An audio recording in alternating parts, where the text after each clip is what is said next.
네, 오늘 함께 나눌 말씀은 이사야서 43장 1절에서 10절까지 말씀입니다.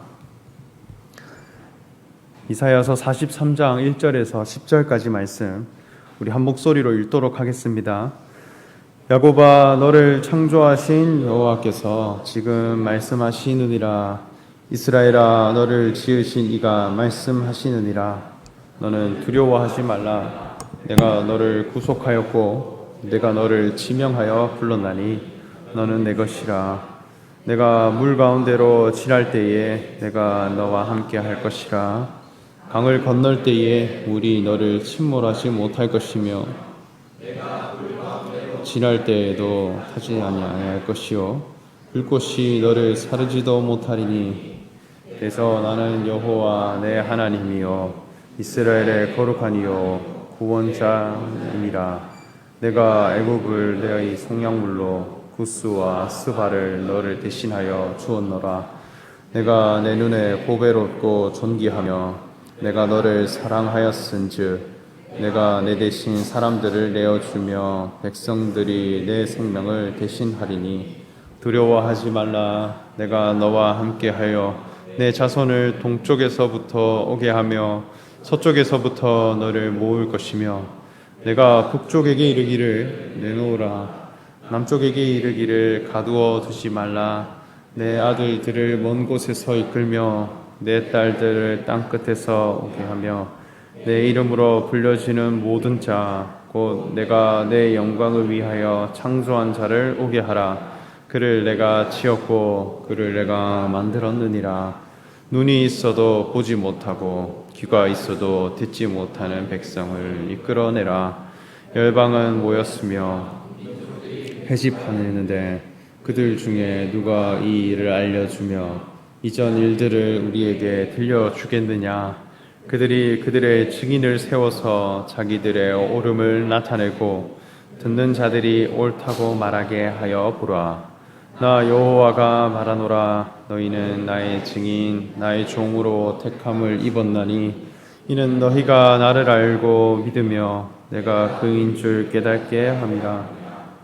나를 전하신 힘이라. 나의 후회도 없으리라. 아멘. 네, 저는 언젠가 친한 지인을 통해서 아주 재미있는 사자성어 하나를 배운 적이 있습니다. 삼국지 이야기에 나오는 유명한 말인데 여러분들 혹시 그 칠종칠금이라고 하는 말을 아십니까? 네, 여기에 이제 종이라고 하는 이 단어는 그 놓아줄 종이다 이렇게 의미를 가지고 있습니다. 그리고 금이라고 하는 이 한자는 사로잡다라고 하는 뜻을 가지고 있어요. 그래서 칠종칠금이다 이렇게 하면 7번 놓아주고 7번 사로잡다라는 그런 사자성어입니다. 이 총나라의 이 제갈량은 그 천하를 통일하기 위해 그 통일 정책을 쓰고 있는데 그 길에 이제 남만이라고 하는 땅을 점령해야 하는 과제가 있었습니다. 그런데 그 남만을 점령할 때 무력 진압으로 해가는 것이 아니라 평화 정책 그리고 연합 정책으로 땅을 흡수하고자 제갈량은 했습니다. 그런데 이 남만 지역에 있었던 지도자는 맹획이라고 하는 그런 사람이었는데 이 사람은 나라가 통일되는 것보다는 자기 위신을 지키고 또 자기 혈기를 드러내는 것을 중요하게 생각하는 사람이었습니다. 그래서 이 총나라의 이 정책에 반기를 심하게 들어서 제갈량과 맞서 싸우고자 이렇게 했어요. 그래서 전쟁을 하게 되는데 사실 이 제갈량은 굉장히 지혜롭고 뛰어난 지략가였기 때문에 그저 힘을 믿고 덤비는 맹획을 아주 쉽게 제압하고 그 군대를 제압해서 승리를 했습니다. 그래서 붙잡혀온 맹획을 대상으로 제갈량이 말을 거는데 맹획은 이 결과에 절대 승복하지 않고 또 한 번 붙으면 이길 수 있다고 이렇게 이야기를 하는 것입니다. 그래서 지형이 안 좋아서 진 것이지 내가 진 것은 아니다. 한 번 더 해보자는 거예요. 그래서 제갈량은 풀어줍니다. 그래서 다시 전쟁을 해요. 그래서 또 지고 또 지고 또 지고 잡힐 때마다 다시 할 수 있다고 하면 풀어주고 그것을 7번 반복한 것입니다. 변명을 하고 또 핑계를 댈 때마다 다시 한번 붙어보자. 그리고 사로잡고 풀어주기를 7번 반복한 것입니다. 그렇게 마지막 전쟁에서 맹액은 패배한 후에 밧줄에 묶여 있는데 제갈량은 그를 풀어주면서 자기의 상으로 모시고 또 술을 한 잔 따라주며 다시 돌아가서 싸울 채비를 하시지요. 또 보내줍니다.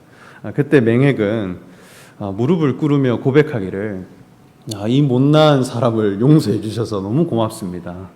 나 같은 사람에게 은혜를 베풀어 주셨는데 7번이나 살려주셨는데 내가 이 은혜를 어떻게 잊겠습니까? 이것을 잊어버리면 사람이라 할 수 없을 것입니다 하며 그 은혜를 내가 영원히 잊지 않겠다 하며 무릎을 꿇으며 맹세를 합니다. 승상의 하늘 같은 위엄을 기억하고 우리 남인들은 절대로 앞으로 영원히 반란을 일으키지 않겠습니다. 제갈량은 이러한 맹액의 고백을 듣고 남만 지역 모두를 맹액에게 맡기고 총나라로 돌아갑니다. 그래서 이제는 한 마음과 한 뜻으로 함께 싸우고 또 나라를 함께 이루어가는 그런 관계가 되었다 합니다. 그래서 7종 7금이라고 하는 이 말은 사람의 마음을 얻기 위해 사로잡고 놓아줌을 반복해감으로 그 마음을 얻어가는 그 지혜를 뜻합니다. 어쩌면 이 사람의 몸을 사로잡는 것은 굉장히 쉽습니다. 무력으로 제압하고 또 그를 포박하면 몸 자체는 내 것으로 삼을 수 있어요.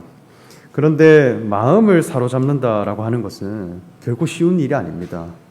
마음을 사로잡게 되려면 그 사람이 낮아져야 되고 동시에 나는 은혜를 베푸는 그런 만남이 이루어져야 너와 내가 한 미션과 한 뜻을 공유하는 관계가 됩니다. 그런데 이 관계가 되면 아무리 떨어져 있어도 같은 것을 추구하고 그리고 같은 것을 위해 살며 같은 나라를 이루고자 하는 사람으로 살아가는 귀한 만남들이 된다는 것입니다. 오늘 우리가 이렇게 이사야서 말씀을 쭉 읽었는데요. 이사야 선지자의 이름의 뜻은 여호와께서 구원하신다라는 뜻을 가지고 있습니다. 그런데 이 구원을 한다라고 하는 이 말은 심판을 받고 있다는 것을 전제로 한 표현입니다. 그래서 이스라엘 백성들이 하나님 앞에 어떤 심판을 쭉 받고 있는데 오직 여호와만이 우리를 구원하신다라는 그 섭리가 이 이사야서 말씀 속에 담겨 있다는 것입니다. 이사야 선지자가 이 말씀을 선포할 때 당시는 아수르라고 하는 제국이 천하를 호령할 때였습니다. 이스라엘 나라는 솔로몬 왕 시대 이후로 남과 북으로 분열되어 분열 시대를 보내게 되는데 남쪽으로는 남왕국 유다라 이렇게 하였고 북쪽으로는 북왕국 이스라엘이라 이렇게 나누어져서 서로 대립하고 갈등하는 그런 시절을 보냅니다. 굉장히 혼잡하고 혼란스러운 동족 간의 비극을 맞이하는데 이때에 나라를 회복시키고자 하나님의 말씀을 지속적으로 외쳤던 사람들을 선지자들이라 합니다. 그런데 북왕국 이스라엘은 선지자들의 말을 경청하지 않았고 그 말씀에 순종하지 않았기에 결국 수도 사마리아 성과 함께 아수르라고 하는 제국에 의해 멸망당하게 됩니다. 그래서 북이스라엘이 먼저 망하게 돼요. 남왕국 유다는 아직 예루살렘 성과 함께 남아있지만 굉장히 위태로운 그런 상황이었습니다. 이때 이사야 선지자가 유다와 예루살렘 왕과 백성들을 향해 여호와만이 우리의 구원이시다. 여호와를 의지하고 여호와만이 우리의 해결책이다 하는 것을 외쳤습니다. 그런데 남유다 지도자들 역시 이 말씀을 듣지 않았습니다. 그래서 또 다른 강대국이라고 하는 그 애굽 제국, 애굽 나라를 의지했고 또 그들을 의탁해서 위기를 극복해 보려고 하는 그런 시도를 해갔어요. 그래서 이사야 31장 말씀을 보면 그 내용들이 좀 나와 있는데요. 이사야서 31장 1절 말씀 우리가 같이 한번 읽어보면 좋겠습니다. 시작. 도움을 구하러 애굽으로 내려가는 자들은 화 있을진정 그들은 말을 의지하며 병거의 많음과 마병의 심히 강함을 의지하고 이스라엘의 거룩하신 이를 앙모하지 아니하며 여호와를 구하지 아니하시나니 이렇게 말씀했습니다. 그러니까 여호와 하나님을 찾는 것이 있고 또 거룩한 하나님을 찾는 것이 있는데 오히려 주변 강대국인 애굽을 통해서 이 위기를 극복하려고 하고 또 어떤 부를 축적하려고 하고 또 위기를 극복하려고 할기에 결국 이 남유다 왕국은 바벨론이라고 하는 새 제국에 의해 멸망을 당합니다. 그래서 성전도 완전히 무너지고 찬란했던 영광도 다 사라지고 오히려 이스라엘 백성들은 바벨론의 포로로 끌려가는 그런 비극을 맞이합니다.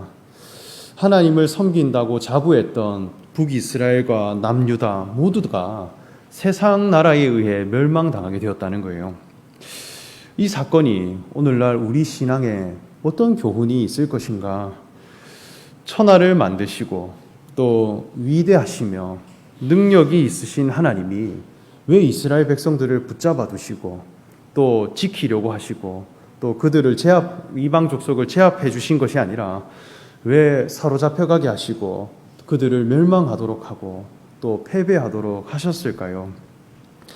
이스라엘 백성들이 하나님께 부름을 받았을 때 모세를 통해 애굽을 탈출하게 했는데 하나님은 그 이스라엘 백성들에게 무엇을 요구하셨느냐 이렇게 할 때 너희는 거룩하라 이렇게 말씀했습니다.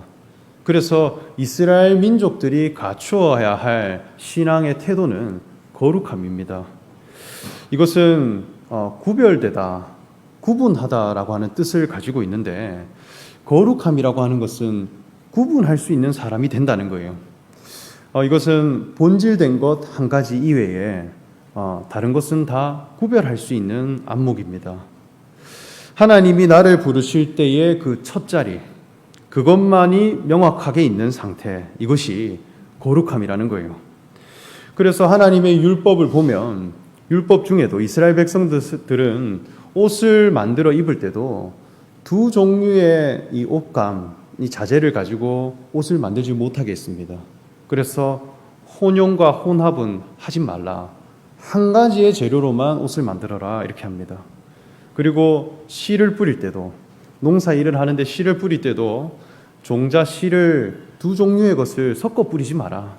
한 가지의 씨만 뿌리도록 이렇게 말씀했습니다.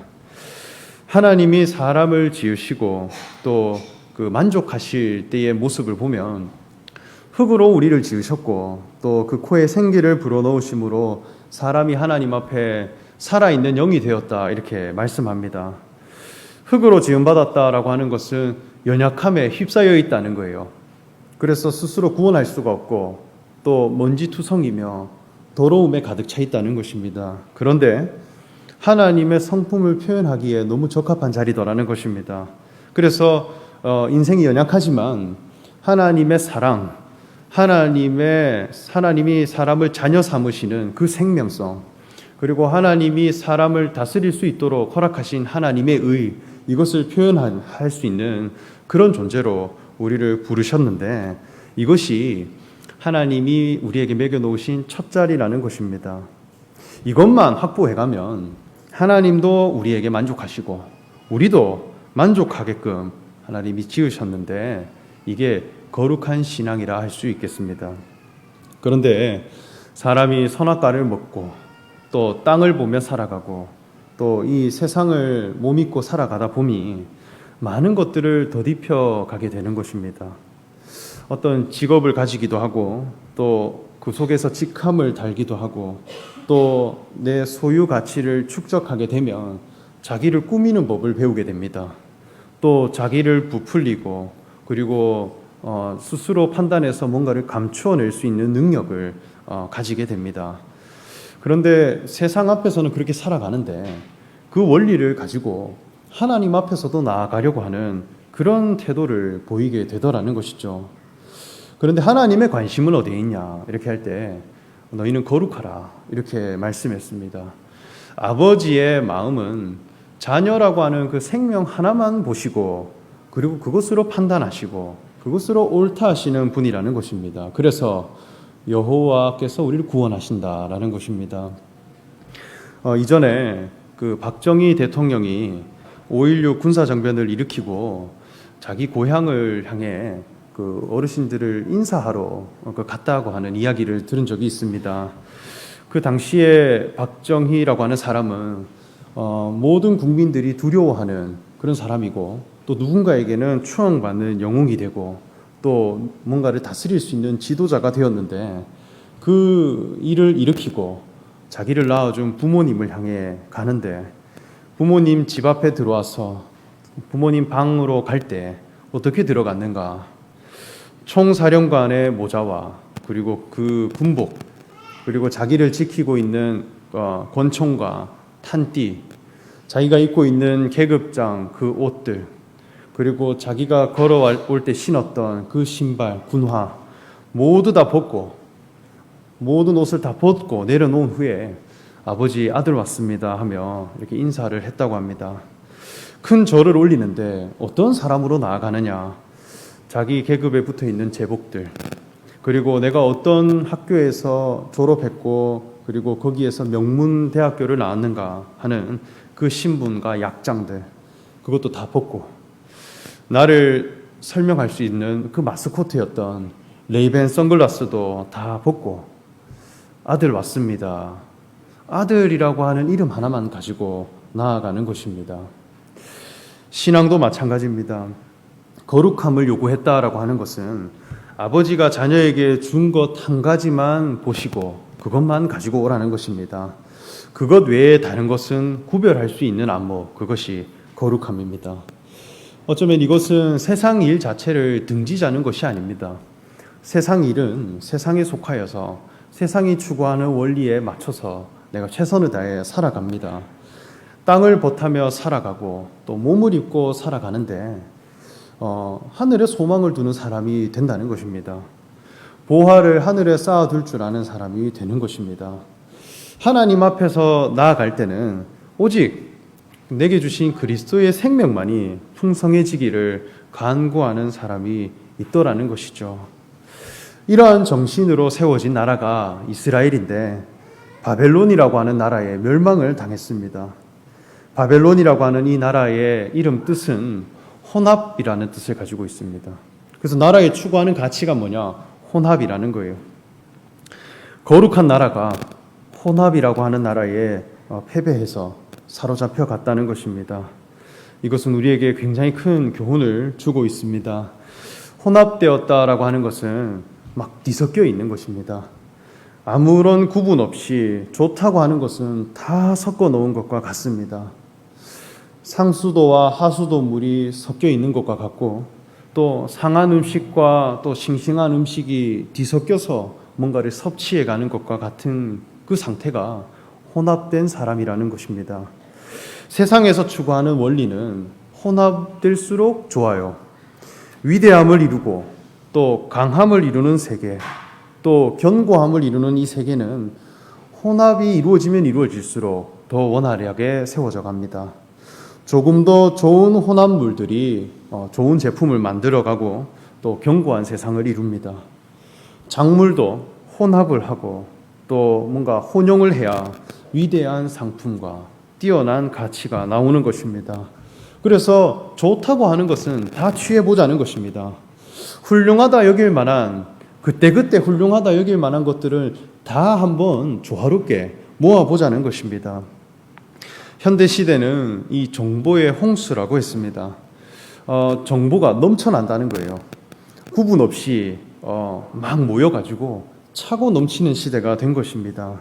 그런데 오히려 혼재되어 있고 또 혼란스럽고, 진짜 나를 구원할 수 있는 정말 제대로 된 가치 하나를 찾기가 굉장히 힘든 시대가 된 것입니다. 이렇게 세상의 원리는 혼합으로 이루어져 가요. 그런데 이런 세상에 사로잡혀 가서 노예로 살아가게 되는 그런 시대를 이스라엘 백성들이 보낸 것입니다. 이것은 자기 신앙의 성적표를 정확히 받게 된 것이죠. 그러나 이사야 선지자를 통해 말씀하시기를 하나님은 그 자리에 영원히 두시지 않고 회복에 대한 가능성을 또 말씀해 주십니다. 오늘 본문 말씀을 쭉 읽어보면 그 회복의 원리가 어디에 있는가 하는 것을 알 수 있는데, 본문 1절 말씀을 보면 야곱아 너를 창조하신 여호와께서 지금 말씀하시느니라. 이스라엘아 너를 지으신 이가 말씀하시느니라. 너는 두려워하지 말라. 내가 너를 구속하였고 내가 너를 지명하여 불렀나니 너는 내 것이라. 이렇게 말씀합니다. 자, 하나님이 자신을 소개하는데 먼저는 너를 창조하신 여호와라 이렇게 했습니다. 그러니까 창조하시는 이를 향해 돌아와라. 창조주를 향해 돌아오게 했습니다. 창조라고 하는 것은 없던 것을 있게 한 것입니다. 전혀 가능성이 없는 그런 존재였는데 어떤 생명을 불어넣음으로 가치 있는 존재가 되게 한 것이 창조입니다. 우리 육체의 인생 자체가 이 몸이라고 하는 것은 그저 흙으로 지음받았기에 티끌과 같고 그저 먼지 덩어리며 가만히 두면 끊임없이 더러움이 쌓이고 또 구원이 없는 그런 공허한 존재인데 하나님이 내게 오셔서 내게 뭔가를 부여하셨고 내게 뭔가를 불어넣으셨기에 나는 의미 있는 존재가 된 것입니다. 저는 인생을 살아가면서 참 많은 멘토들을 만났고 참 많은 멘토들을 따라다녔었습니다. 내 인생이 어떻게 한번 의미 있는 인생이 되어볼까 싶어서 정말 많은 롤모델을 세워봤었어요. 그런데 제가 존경했던 모든 멘토들은 다 스스로 목숨을 끊거나 방황을 하는 사람으로 결국에는 발견됐어요. 이상하게 내게 있어서 너무 멋진 사람인데 끝에 가면 방황하고 어두운 사람이 되더라는 것입니다. 왜 그럴까 지금 생각해보면 지음받은 존재 목적을 알지 못했기 때문이라 생각됩니다. 몸은 화려하고 육체의 삶은 정말 풍성합니다. 그런데 나는 누구인가? 나는 왜 살며 무엇을 위해 나는 지음받았는가? 라고 하는 가장 중요한 인생의 내용이 주입되지 못했다는 거예요. 그것을 부여받지 못하니까 아무리 화려해도 결국에는 공허한 사람이 되고 속이 텅 빈 깡통처럼 허무함으로 가득 찬 사람으로 나아가게 되는 것을 보았습니다. 이러한 깨달음이 이루어지도록 하는 역할이 세상이에요. 세상 나라에 사로잡혀 간다고 하는 것은 이런 사람으로 발견되게 하는 것입니다. 창조주를 향해 돌아오도록 하는 것, 그게 세상의 기능이에요. 공허한 사람이라고 하는 것을 제대로 발견한 사람은 나를 지으신 분이 있구나, 내 인생에 어떤 내용을 채워줄 수 있는 분이 계시는구나, 이것을 깨닫고 여호와를 찾고 의지하는 사람으로 나아가게 되고, 그때에 하나님은 사람을 새롭게 조성해 가십니다. 세상 가치관에 사로잡혀 그곳에 종으로 살아가면 나는 누구인가라는 것을 간절히 찾게 되더라는 것입니다. 또 하나님의 말씀을 경청하고 또 하나님이 사람을 지으신 첫 자리가 어디인가 하는 것에 관심을 가지는 사람이 되더라는 것입니다.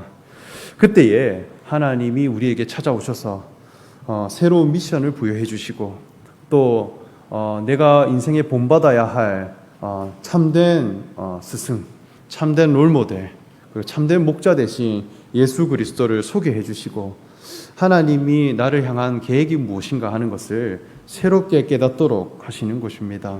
그래서 흑암이 공허하며 또 진동하며 하나님의 영이 수면 위에 운행하시더라 창세기에 나와 있듯이 내 자신의 속 사람이 그러한 상태로 발견되게 되고 그때에 하나님의 창조가 이루어져 가더라는 것입니다. 그러한 우리에게 또 하나님은 계속 말씀해 가십니다. 너는 두려워하지 말라. 내가 너를 구속하였고 내가 너를 지명하여 불렀나니 너는 내 것이라. 이렇게 말씀합니다. 하나님이 우리를 지명하여 부르셨고 그리고 그랬기에 너는 내 것이라 말씀합니다. 지명하여 불렀다라고 하는 것은 이름을 부른다는 거예요. 내가 너를 지명하여 불렀다. 이것은 내가 너의 이름을 불렀기에 너는 내 것이다 라는 것입니다. 자, 이름을 부른다는 것, 신앙생활에 있어서 굉장히 중요한 만남이고 가치입니다. 하나님과 나와의 만남을 한 가지로 요약하면 이름을 불러주는 관계라는 것입니다. 우리 이름에는 호칭이 있고 명칭이 있습니다. 호칭이라고 하는 이름은 그저 부르기 위한 이름이에요. 그래서 어떤 편의를 위해, 어떤 역할과 그 상황에 적합하기 위해 부르기 위해 만든 이름이 있는 것입니다. 그런데 명칭이라고 하는 이름은 그 사람이 가지고 있는 존재 목적에 관한 이름이라 할 수 있겠습니다. 그래서 호칭은 객관적인 정보 안에서의 이름이에요. 그리고 어떠한 역할과 상황과 또 편의를 위해 만든 이름입니다. 이렇게 불려지는 이름은 사실 있어도 그만 없어도 그만입니다. 출석부를 보고 선생님이 출석부에 매겨진 이름을 부릅니다. 누구누구야, 누구누구야. 이것은 호칭이에요. 김세일 목사, 이건 역시 호칭입니다. 저를 부르기 편하기 위해 목사라고 하는 호칭을 단 거예요. 이거는 사실 작년까지만 해도 전도사였어요. 그리고 언젠가는 또 바뀔 수 있는 이름입니다. 어떤 역할과 교회라고 하는 장소 안에서 생겨난 이름입니다. 총회에서 어떤 교육을 받았고 또 자격을 취득했기 때문에 목사 안수를 받게 됨으로 등록된 이름입니다. 내가 양육하는 성도가 한 명도 없어도 이곳에 등록만 돼 있으면 나는 목사라 할 수 있어요. 누군가의 아빠, 누군가의 남편, 어떤 직함, 누군가의 선생님, 이것은 다 살아가면서 얻게 되어진 하나의 호칭들입니다. 영원하지 못하며 언제든지 바뀔 수 있고 버려질 수 있는 이름입니다. 그런데 이 명칭이라고 하는 것은 내가 존재하는 이유이고 나의 정체성에 관한 이름입니다. 그래서 영어에서도 네임이 있고 아이디가 있다고 해요. 똑같은 이름인데 네임이라는 이름이 있고 아이디라고 하는 이름이 따로 있다는 것입니다. 이 아이디라고 하는 것은 나의 아이덴티티, 나라고 하는 정체성을 드러낼 수 있는, 나만이 가지고 있는, 나 외에 다른 것은 비교할 수 없는 나의 고유한 정체성에 관한 이름이 있는 것이죠. 이것은 어떤 역할과 상황에 따라 어떤 변화되는 이름이 아니라 하나님이 나를 지으실 때 매겨진 운명과 미션에 관한 이름입니다. 이것을 빼버리면 내 존재의 의미가 상실될 정도로 굉장히 중요한 이름이에요. 그것을 불러일으켰다는 거예요. 그 이름을 부를 때 너가 내 것이 되더라는 것입니다. 세상 사람들은 호칭이라고 하는 이름을 굉장히 중요하게 여깁니다. 이 호칭 때문에 죽고 살아요. 겉사람이 어떤 취급을 받느냐, 내 육체의 삶이 어떤 이름으로 불려지느냐, 이 이름을 굉장히 중요하게 생각합니다. 그래서 국회의원이 되면 자기 국회의원이라는 이름으로 살아가요. 그리고 의사가 되면 처음부터 의사였던 사람으로 살아갑니다. 군인이 되면 자기가 태어날 때부터 군인인 줄 알아요. 그 호칭을 자기 정체성으로 삼아버립니다. 그런데 전역을 하고 그 일이 다 끝나게 되는 순간 바로 그냥 옆집 아저씨가 되어버리고 허무한 사람이 되고 나는 누구인가 찾게 되는 것입니다. 그것으로 굉장히 괴로워하는 사람들을 많이 보았습니다. 반면에 명칭을 귀하게 여기는 사람이 있어요. 명칭을 어떻게 한번 확보해 볼까? 그걸로 죽고 사는 사람이 있습니다. 저는 이 김춘수 시인의 꽃이라는 시를 굉장히 좋아하는데요. 오늘 그 시를 한번 좀 준비해 봤습니다. 그래서 명칭이라고 하는 이름을 좀 알 수 있는 아주 좋은 시인데 우리 같이 한번 시를 읽어보면 좋겠습니다. 시작. 내가 그의 이름을 불러주기 전에는 그는 다만 하나의 몸짓에 지나지 않았다. 내가 그의 이름을 불러주었을 때 그는 나에게로 와서 꽃이 되었다. 내가 그의 이름을 불러준 것처럼 나의 이 빛깔과 향기에 알맞는 누가 나의 이름을 불러다오. 그에게로 가서 그의 꽃이 되고 싶다. 우리들은 모두 무엇이 되고 싶다. 너는 나에게, 나는 너에게 잊혀지지 않는 하나의 눈짓이 되고 싶다. 이렇게 합니다. 의미 있는 삶이 되게 하는 그 이름을 불러준다는 거예요. 그 이름을 불러주기 전에는 그냥 하나의 몸짓에 불과했다는 것이죠. 그 형체는 이전에도 있었어요.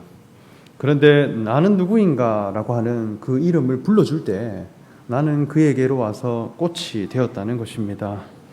이름을 그저 불러주었을 뿐인데 허무한 몸짓에서 꽃이 되어져가는 변화가 이루어진 것입니다. 하나님은 우리를 향해 결국 무엇을 주고 싶은 분이냐?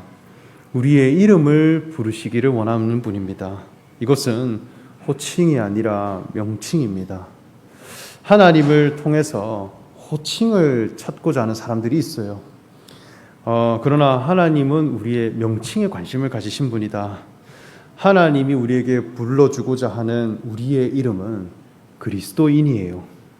우리를 지으실 때 그리스도라고 하는 존귀한 생명을 가진 자로 지으셨고 하나님 자녀라고 하는 그 생명으로 우리를 부르셨습니다.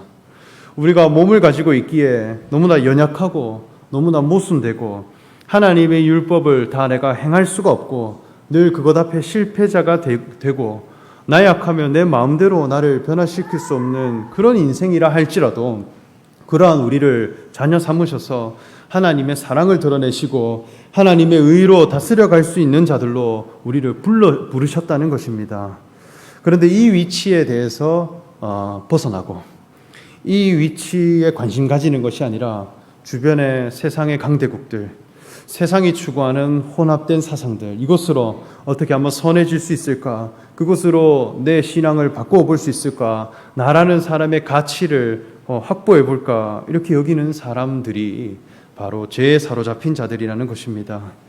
스스로의 힘과 능력으로 바벨탑을 쌓아가고자 했고 높아지고자 했고 하나님처럼 되고자 했고 또 언어가 혼잡해지기 시작했습니다. 이것이 바로 죄의 상태라는 것입니다. 하나님이 우리를 부르고자 하시는 명칭이 따로 있는데 그것을 듣지 않는 것입니다. 이렇게 이스라엘 백성들은 이방 나라를 의지하고 그들에게 힘을 의탁했고 결국 그 결과 완전히 하나님의 성전이 훼손되고 또 그들의 포로로 사로잡혀가게 되는 그런 결과를 보여주게 되었습니다. 이런 패배의 과정, 이렇게 세상으로 사로잡혀가는 과정을 통해 하나님은 다시 말씀하십니다. 너희를 창조한 나에게 돌아와라. 내가 너를 지명하여 불렀느니 너희는 내 것이라. 나의 곁으로 돌아와라.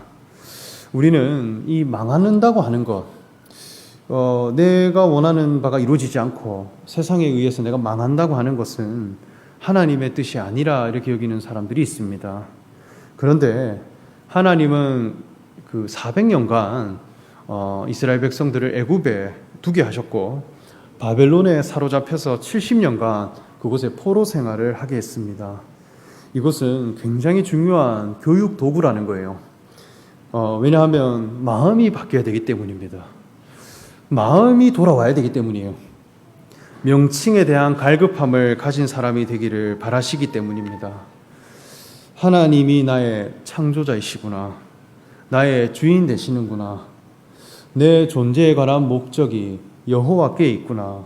이것에 갈급한 사람이 되어야 하기 때문입니다. 오히려 이 과정을 다 들여서 하나님께로 돌아가는 자가 된다면 오히려 여호와가 우리의 구원이시구나. 그것을 찬양하고 또 세상 가운데 나를 두게 하신 하나님의 그 교육 목적이 무엇인가 하는 것을 깨닫고 또 오히려 구별된 사람으로 또 하나님 앞에 나아갈 때 오히려 거룩함을 추구하는 사람으로 분명히 회복되고 또 하나님이 우리를 부르시는 그 명칭 그리스도라고 하는 그 귀한 직분과 또 귀한 그 사명을 우리 가운데 충만케 되기를 간구하는 사람으로 나아가게 될 것이라 그리고 확신합니다. 우리가 세상 가운데 또 보냄을 받기도 하고 또 세상 가운데 시간을 보내고 우리 육체의 허드렛 일들을 쭉 감당하는 인생을 살아갑니다. 그런데 그것은 이스라엘 백성들이 사로잡혀 가게 했듯이 우리 인생도 늘 그렇게 보냄을 받는다는 거예요. 그 가운데 우리는 무엇을 늘 사모하는 사람이 되어야 될 것인가? 창조가 나에게서 이루어져야 되는구나. 하나님의 그 하나님이 나를 부르시는 이름을 내가 찾아가야 되는구나. 이것을 우리가 생각해 간다면 오히려 세상 가운데서 하나님의 나라를 바라보고 또 거룩한 신앙 공동체를 향해 늘 살아갈 수 있는 그런 저와 여러분들이 될 것이라 확신합니다. 이 말씀이 우리의 교훈이 되시기를 소망하며 말씀 전합니다. 함께 기도하겠습니다. 사랑의 하나님, 먼 옛날 이스라엘 백성들이 바벨론에 멸망하여 사로잡혀갔던 그 신앙의 교훈들을 우리가 늘 묵상하기를 원합니다. 하나님이 우리를 향하신 그 마음과 뜻이 무엇인지, 하나님이 우리에게 주고자 하셨던 그 귀한 이름이 무엇인가 하는 것을 늘 소망하고 찾아가는 자들 되게 하여 주시옵소서. 세상 가치관에 사로잡혀 무엇을 먹을까 마실까 그것을 염려하고 그것으로 내가 혼합된 사람이 아니라 하나님이 나를 지으실 때 먹여주셨던 그리스도의 생명과 그리고 하나님 자녀라고 하는 귀한 이 생명을 가장 우리의 보물로 여길 수 있는 지혜로운 성도들이 다 되게 하여 주시옵소서. 감사드리며 예수님의 이름으로 기도합니다. 아멘. 네, 다 함께 찬송가 380장 찬송하겠습니다.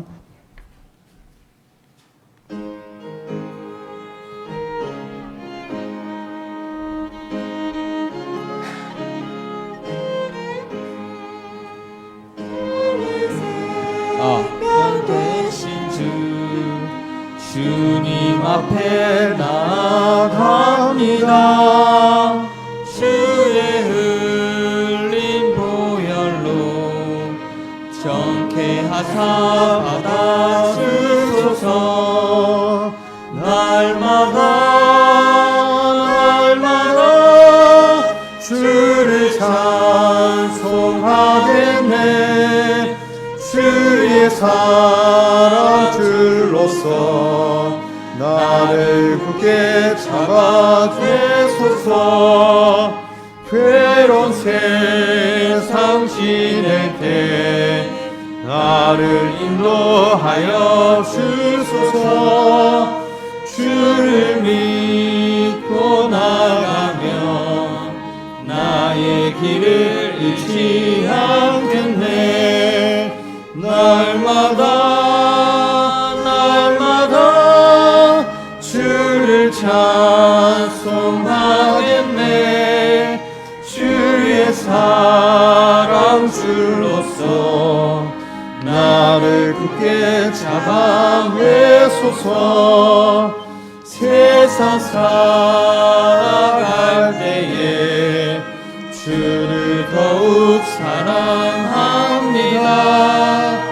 밝고 빛난 천국에 나의 영혼 들어가겠네. 날마다 주를 찬송하겠네. 주의 사랑 줄로서 나를 굳게 잡아